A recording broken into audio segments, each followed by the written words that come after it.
The most convenient breakdown ever. As I was lubricating my chain, I was cycling the gears through to spread the lubrication out over the cogs, and I noticed that the gears weren't shifting properly. A closer inspection shows me that the cable had frayed and damaged, and there was only a few strands left holding it together. The best solution was to replace the cable with a new one. There's my tools laid out and the new cable. I've even got a little packet of cable ends there that I'm going to use throughout the process. And when removing the cable, the first thing that's important to do is make sure you have the derailleur selected to the smallest cog, because as soon as you undo that retainer there, it will automatically drop down to the smallest cog. So make sure you've got that set first so it doesn't snap out of the way and hurt you. Once I've released the cable from the retainer, I have a quick look at it to see what kind of damage there is. And a part of the cable even fell away into my hand, and you can see it there. The first thing I need to do to remove the old cable is to remove the little plastic plug with a Phillips screwdriver from the shifter mechanism. This is a Shimano shifter, and it has a little plastic plug. I've dropped it, but there it is. I'm going to show it to you in the camera now. So that's what it looks like. Okay, once I've removed that, that allows me to remove the old cable. Now normally, you can just give it a bit of wiggle, poke the old cable through, and you'll see the head of the cable come out shortly, and then you can just pull it out, straight out. There's a little head appearing. I'm going to try and grab it with my pliers. I can't quite get in there, I just need to get a bit more cable through. Push a bit more cable through, and I'll grab it with the pliers and it should come straight out. But what I'm finding is it's jammed. I can't even pull it out with the pliers there, so that's not really good. So I'm going to go to the back end now again. I'm going to pull the cable back through with the pliers. And what I'm going to do is trim off all the damaged bits, and that's what's jamming up. And with those damaged bits removed, that'll allow me to easily pull the old cable through. And there you can see I just pull it straight out with my hands. I don't even need the pliers.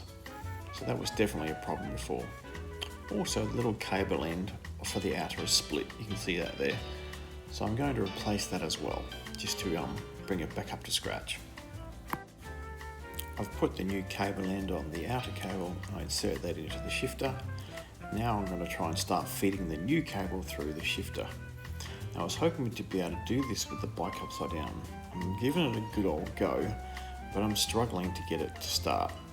So I'm going to flip the bike back up the right way, and I couldn't work out how to show you this on the camera, but when you look through the shifter from where I'm putting the wire through, you can see daylight through, and I use that daylight that I can see through the shifter to line the cable up and push it through the shifter.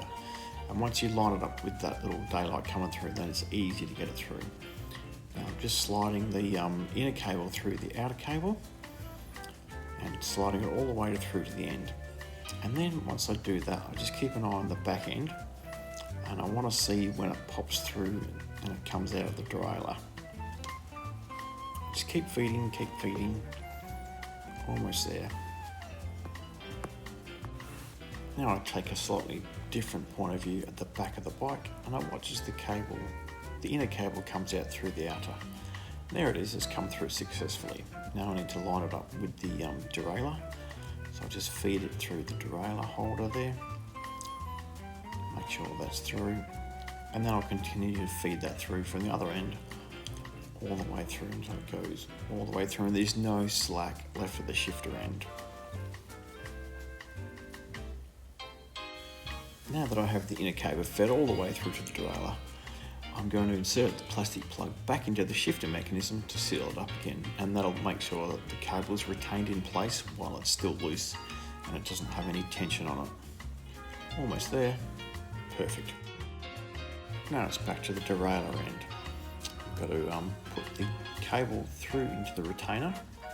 I just feed that through into the right little slot. Pull a bit of tension with one hand and do it up finger tight. And then it needs to be tightened up. And I've done that at a shot. I've tightened it up with a tool. Now it's tightened with a tool, and the tail of the cable is quite long. So I'll just trim that back a bit so there's not too much cable hanging around. Now that I've got it tightened up, I'm going to run it through its cycle and test it and see how many gears I can get. And when I get to the end of the shifter's stroke, I'm not getting the two big gears. So I go back down to the smallest cog again, and now I'm just going to hit the brake. To get the derailleur working properly, I need to remove the slack from the cable. So grip the cable with the pliers, then I undo the retainer with the tool, and I pull the cable through as hard as I can to put tension on it, and then I do up the retainer again with the tool. Now when I run the gears through their cycle again, I get all the way up to the big cog, right, or the high torque cog. Okay, that's perfect. That's exactly what I want to do. But you notice the tail of the cable is still hitting the spokes, so I need to trim that back and make it a bit shorter. I use the brake to stop the wheel spinning. I go and grab my cable cutters and I just trim off the excess there so it's not hitting the spokes anymore. And finally, I put a little aluminium cap over the end of the inner cable. That has two purposes. It protects the inner cable end and also protects any humans from getting a sharp spike through the finger should they be in that area. And there we go. That's all ready to go again. A quick test ride to make sure everything's working, and I'm pleased to say it's good. And why was this the most convenient breakdown in the world? Because it happened at home, where all my tools are, and I had spare parts ready to go. That rarely ever happens.